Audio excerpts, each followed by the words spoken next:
Hey everybody, Bryant back with another installation of the secret restaurant formula, the 6P method of brand consulting and development. Today I'm bringing you an incredibly special episode called Brain Food.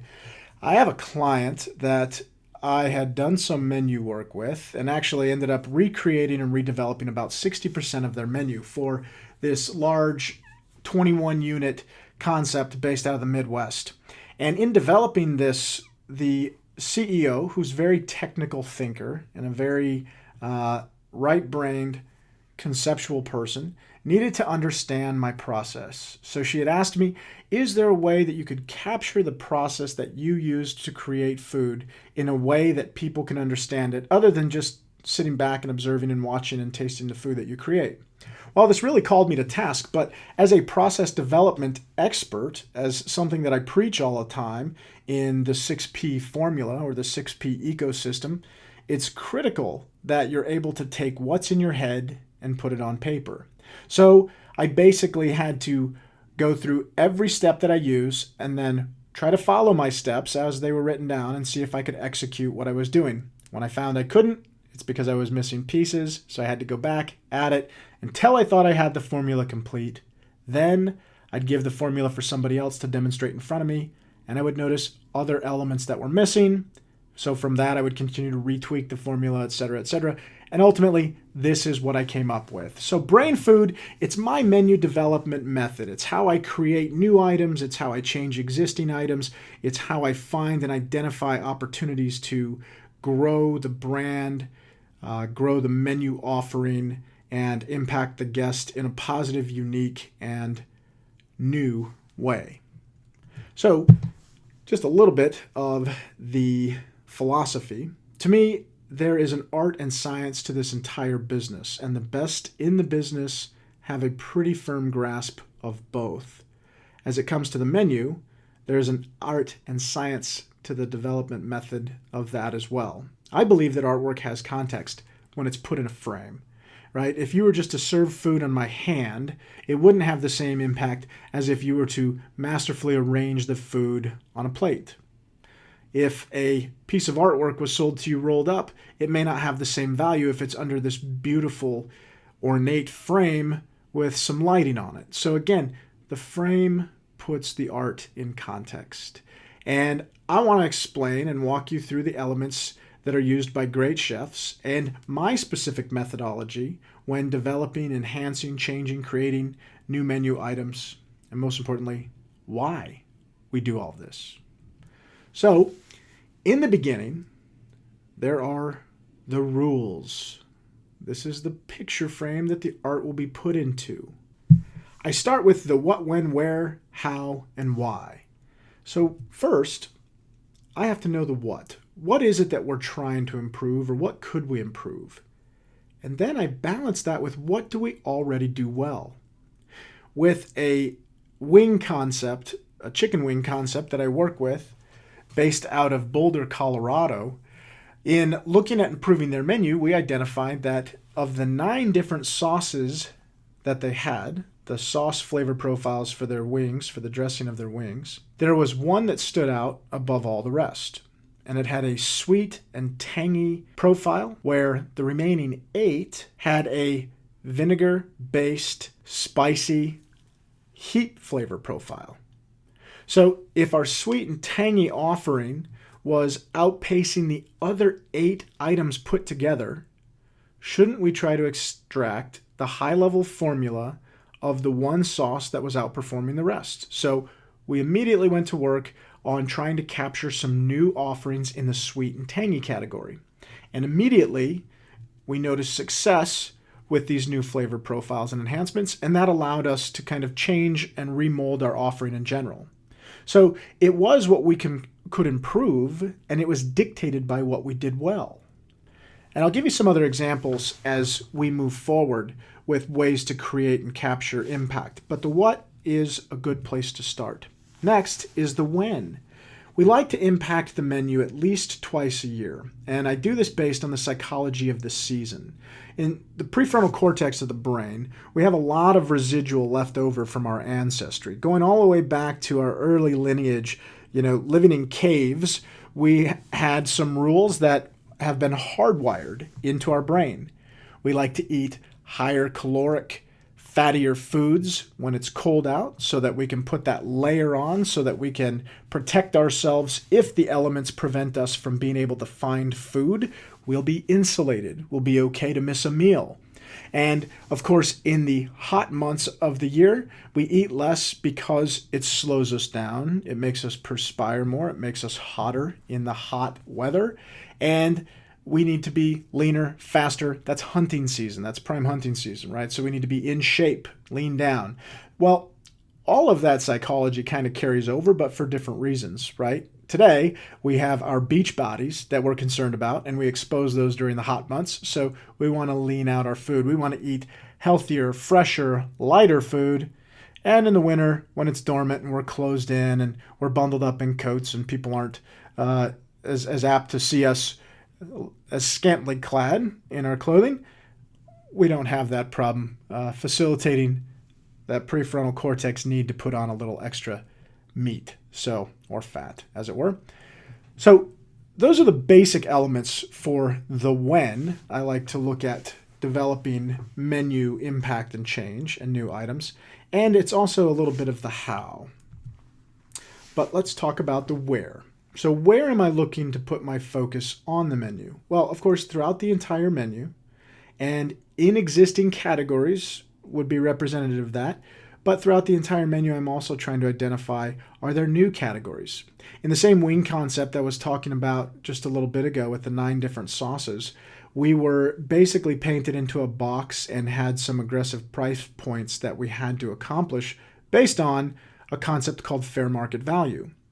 If all the other wing concepts around us that did similar business to us offered a variety of wet sauces, then we had better consider what could we do different, unique, or substantially better than what anybody else in the marketplace was doing.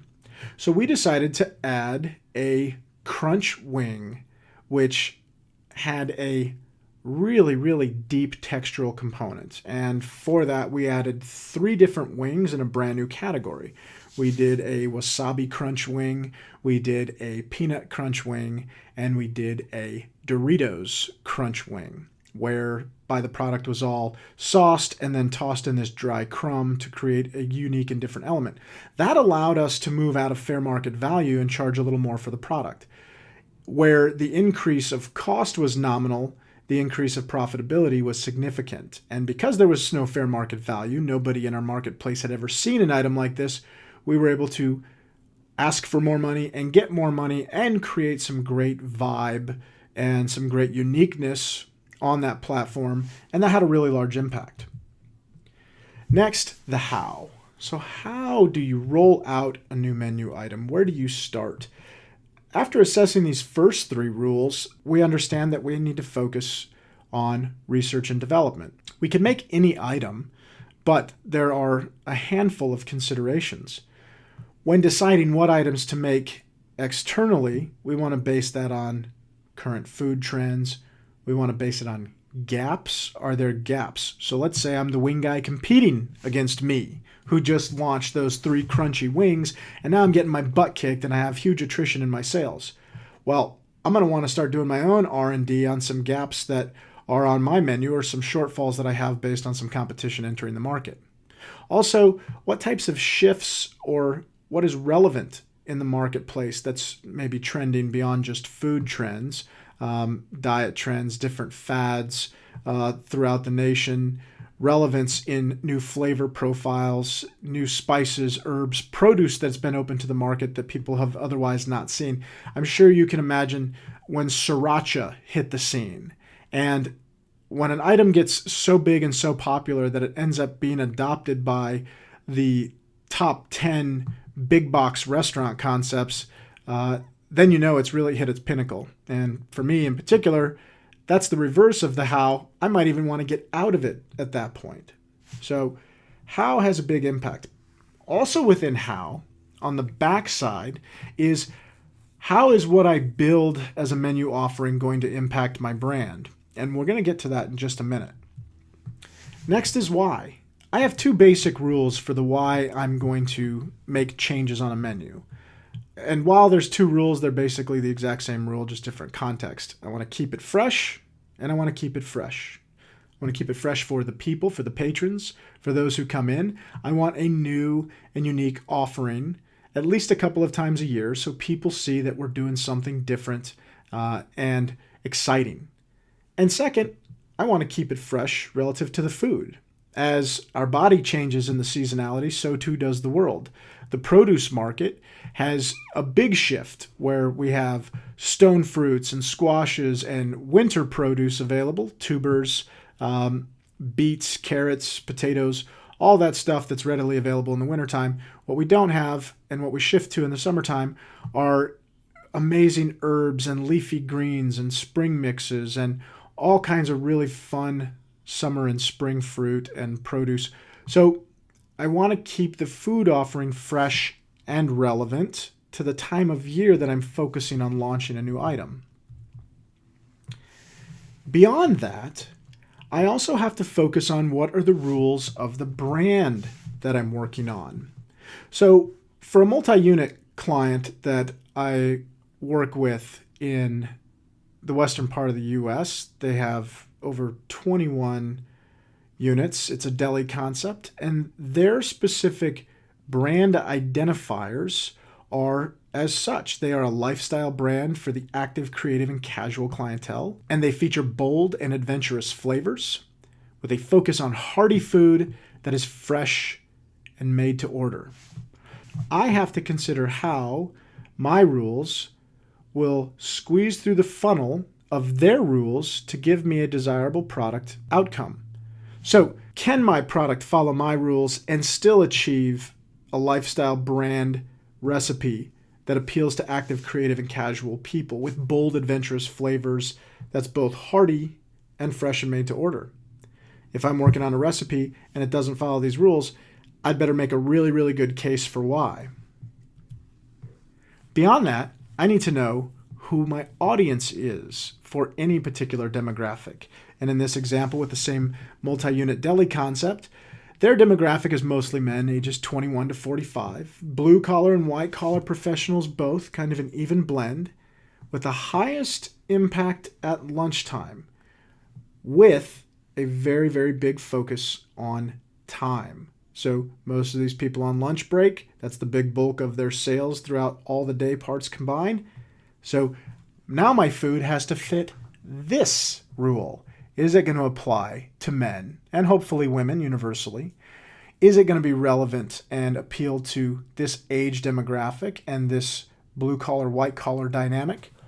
Is it something that can be timely? Can it be made in the kitchen without creating a bulkhead or without creating too much stress in one particular area of the kitchen so that the food can come out quickly, but also in a way that it's fresh and made to order? Next, I have my decision delta. And I use all kinds of deltas. I don't believe that a linear line with black and white rules is historically a good rule to follow. And I'll give you some examples. So in the first delta I have here, I've got my add, enhance, or eliminate delta. So when I'm looking at an item on a menu, I have to decide if this item is not moving, I have an additional delta. And I'll explain that. If an item isn't moving, do I eliminate it? Well, I base that on 3 criteria. Is it unique? Is it popular? And is it profitable? I define unique by, does the item represent us, our purpose, our brand, in a way amongst the landscape that nobody else has captured? If so, I have to keep it in my consideration. Is it profitable? If it's not profitable, instead of eliminating it, I have the opportunity to raise the price. If the market won't bear that price, I have the ability to lower the portion amount of my most expensive ingredients or find alternative ingredients that will have a similar dynamic but a lower cost. If it is not popular, I have the ability to reword the description, rename the item, and maybe even enhance some of the adjectives and some of the ingredients that are in the product. But that would be my first consideration before eliminating an item. Is it unique? Is it profitable? Is it popular? If it's none of those three things, it's pretty easy for me to eliminate it. If it's two of those three things, I need to focus on the one that it's not. If it's one of those three things, I've got to make a tougher decision. Can I impact the two that it's not? And if I can't, do I eliminate it? So again, you can see where sometimes it's eliminate, sometimes it's enhance. Sometimes it's add an item, and sometimes it's just enhance an item that's kind of middle of the road. So I like to use decision deltas in most of my decision-making processes instead of a linear black and white type of rule. Is it profitable? Is it popular? If I use that as my only two criteria, I could turn off guests that otherwise loved a uniqueness about my brand, even if they didn't order it that much. And I will give you an example. Working with a large multi-unit franchise concept with over 72 units. It's a gourmet hot dog, hamburger, and sausage concept based out of LA. And in their beverage cooler, they have a whole stock of Tab Cola. Remember the old pink can that your mom or dad or girlfriend used to drink back in the 70s and 80s? Well, it's that product. And it's so nostalgic and reminiscent. And it speaks to kind of this hip factor, this coolness of this brand and what they're trying to accomplish. It matches their identity perfectly. And a question I had to them, how much of that do you sell? And they're like, oh, next to none. And I'm like, how often do people comment on it? And they said, all the time. So it's a really important illustration, right? I would liken it to a grocery store. To really dumb the example down, consider a grocery store. A grocery store sells milk. Every grocery store sells milk because they know that's the most common purchased item amongst all demographics with the highest purchase frequency of any other single item in all of their category makeup of product mix. But what the grocery store doesn't do is help you get in and get out with that milk quickly. In fact, quite the opposite. Through very, very psychological merchandising techniques, they put that milk in the very far back of the grocery store. And they make a path to get there relatively cumbersome. There's not a straight aisle you walk down to get to the milk. No, you walk down this aisle that's beautiful, vibrant, colorful. All the national brands of whatever you're seeing going down that aisle are all at eye level. And then, of course, instead of walking straight to the cooler, boom, you run into the big, huge deli case that's separating you from the cooler, and that's filled with gourmet cheeses and meats and all kinds of other great stuff. Or you're quarantined off by the produce section at a lot of places now, where the only way to get to the milk is to go all the way around this sweeping produce section. And that's done very intentionally because the milk is a lost leader. It's a profit dog for them. Very popular, not very unique, but very, very popular. Also not profitable. But in their decision delta, if they eliminated milk, they would likely be eliminating 20% of their traffic, because I wouldn't go to a grocery store, nor would a lot of other people, if you couldn't get milk. So that's a great example of a decision delta and how to impact that decision delta. Now, the shameless plug is if you're really looking to understand some cool nuance about menu engineering, you want to engineer your menu to be just like that grocery store so that you can lead people towards sales opportunities and higher profit items, you can buy my book available on Amazon called On the Menu. Really cool book that goes into all the science about your menu and positioning, the marketing, the psychology, the branding, and the efficiencies and profitability that lie within the rules and the world of menu engineering. But enough of that. I digress. Let's keep moving. Next, when developing a recipe item or making a menu impact, I have to consider what's happening now. So in my initial set of rules, I was considering the what's happening now in the macrocosm, and now I'm looking in the microcosm of the specific place where I'm at. What time of year is it? Will this impact what I do? And how does that time of year translate in the environment that I'm in? Spring looks a lot different in Southern California than it does in the Rocky Mountains. Product trends. What are the local market product trends? Certain markets get ahead of things or are introduced to unique items that other markets are either never aware of or don't embrace. Do I have any of those considerations happening around me? Beyond that, what are the product shortfalls? Not just happening around me, but maybe happening throughout this entire nation. Is the beef kill down, but the demand so high up? Or is the export demand so high that there are lots of shortfalls in availability of beef product, which is driving the price through the roof, which then asks me, should I really be putting this awesome French dip on the menu, or should I be considering, maybe a croque madame or a croque monsieur and using a different kind of meat instead of a red meat? I'm using a pork or maybe a poultry or even a seafood. And then, of course, fads and diets. And this can also exist in a microcosm as well as a macrocosm. But certain areas can catch on to fads quicker or have fads that maybe haven't caught on to other places at all. I look at concepts like the paleo diet, Atkins diet, the GMO focus, the organic, natural, sustainable, local, even concepts like gluten-free or truly legitimate celiac's impact. And I don't necessarily have to pander to the audience and say I have a gluten-free menu or a paleo menu, but you can read through the list of ingredients the way I describe it and understand that this dish is paleo, or I could put a little symbol by it or do something like that. But at a minimum, I need to give some considerations to my marketplace when I'm building my food and comparing what's happening in my area to who my demographic is, as I stated earlier. Next, I also want to know what's hurting my sales. Is there a new competitor on the block that's moved in and they're serving a competitive item that has a broader width or a higher level of quality than I do? Is that a call to arms? Or is there a unique concept that's open that's taken my market share and it's completely different than what I do? And is it popular enough that I might want to put some focus on some of the technique and flavor profile types that they're using and gaining so much popularity from?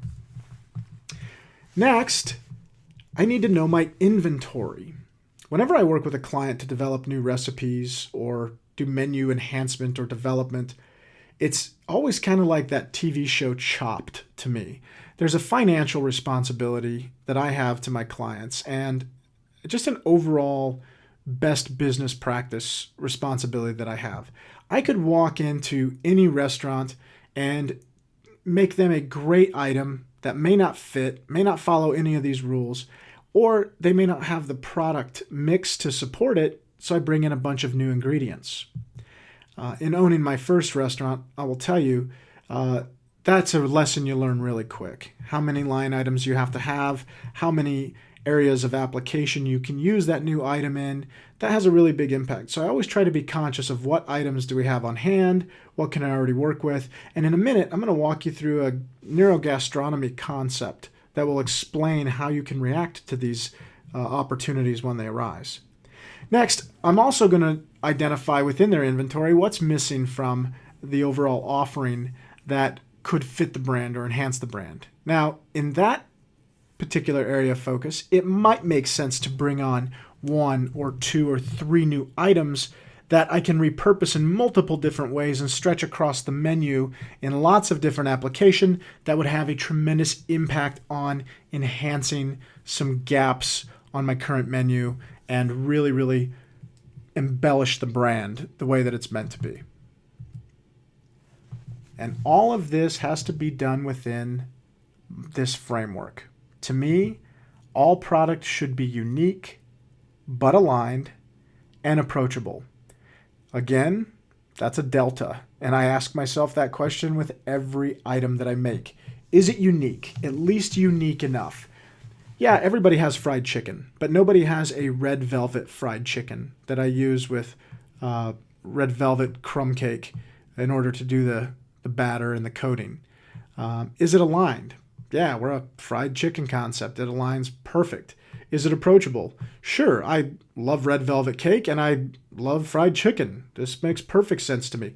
It's approachable because I understand the elements, but maybe I've never enjoyed that application.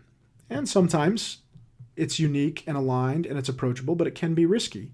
But with majority of the concepts that I work with, pretty forward thinking concepts that are looking to constantly have that fresh newness, that wow factor, that impact element on their menu. Even if the item doesn't sell, and in taking risks, we try not to put an item on the menu that if it won't sell, it's not fully assembled. Meaning, basically, we have a similar ingredient, we're just going to dress it a different way, and what we're going to dress it with is not a perishable item that's going to cost us a lot in waste or spoilage.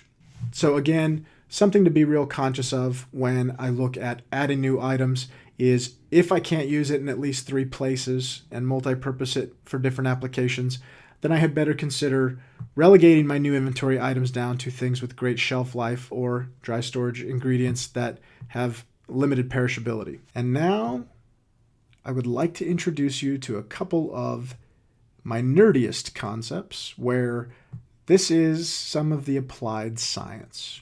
So I talked to you about the concept of neurogastronomy. For me, achieving flavor and doing so with the existing ingredients is a little bit of an art form, but there is certainly a science to it. It's achieved by understanding the elements on the pH scale. The pH scale is basically broken into 2 opposing sides, the acid and the base. And dead center, with no pH registry on either side, is the neutral. I believe the scale goes from 1 to 7, or from 0 to 7. And in that registry, you have acids, like a vinegar. A base, which is like a bicarbonate, a baking soda, baking powder. And then a neutral, an item like a sugar. So if I have a recipe that I've made before, or a flavor dynamic that I love, but I don't have the exact ingredients, I can trade an acid for an acid, a base for a base, a neutral for a neutral, and the complexity of the dish should still arrive the same way. While I might have to adjust some of the elements because maybe the pH scale on one vinegar is a 7 and on another one it's more mild, maybe it's a 5. So I would have to increase my amount of product or temper the product to try to achieve the same flavor dynamic. It can be done, and it's a resourceful and creative way to achieve the same outcome, but do it with unique and different products. So without going really over the top in neurogastronomy, I will tell you there is an amazing book called Neurogastronomy about how the brain creates flavor and why it matters. It's written by Gordon M. Shepard, published by Columbia. If you get a chance, it's an amazing book. And I promise you, one of the most fascinating elements of the book is a concept called retronasal smell, the unidentified sixth sense. And while we're on that, when I'm giving this seminar live, I will often talk to people about a unique way to taste their food that has a lot to do with retronasal smell and neurogastronomy. So whenever you're eating a new item, or especially when you go out to a very nice fine dining concept, I typically promote or encourage people to try chewing on the non-dominant side of their mouth. We all have a dominant side of our mouth that we chew on. For me, I know it's my left. So when I go to a really, really nice restaurant, or when I'm tasting a new or unique food concept and I really want to taste it in layers, I'll chew it on the other side of my mouth. It's amazing how all of those taste buds haven't been used and haven't been subject to a lot of the different flavor profiles, how they will just blow up and your mouth will identify the layers of all of the 5 palate zones in your mouth. Absolutely a cool concept. That's my free little gift to you. All right. Next, I want to talk about my methodology for creating an amazing recipe. So I'm going to walk you through the concept of it first, and then I will explain how I came up with it and why. So first of all, there's 5 taste profiles in the mouth: the sweet, the sour, the salty, the bitter, and the umami, or the savory. So for my recipes, I have to use 4 of those. And there's certainly some complexity to balancing and layering those flavors. But if I use 4 of those and I incorporate my textural element, which is my 3 C's, which are creamy, crunchy, and chewy. And I incorporate 2 temperature zones, a hot and a cold application on a dish. I have the formula for one successful recipe. So I'll give you an example of how this all started. I long worked in the fine dining scene in the white tablecloth industry with a lot of amazing chefs, and I found that the discipline and dedication to the craft was a lot more time sensitive, flavor sensitive, and overly developed when it comes to flavor profiles and techniques. But if I were to break down the dishes that I loved, if I were to look at what is something that blows my mind and what is something that is really good. When I started kind of documenting this, I was just blanketly documenting flavors. And then I started, really identifying textures. Then I started noticing things that would jump off the plate were temperatures. Then I started to build this 5-4-3-2-1 methodology, and I started to layer that against amazing dishes and not so amazing dishes. Now, oftentimes I found with the not so amazing dishes, they were missing 2 of these elements. And with these amazing dishes, they seem to capture all 5. And certainly there are ways to go out of the stratosphere and have dishes that have all 5 taste profiles and textures. And they can even incorporate a 4th texture, which is retronasal smell, which I just spoke about.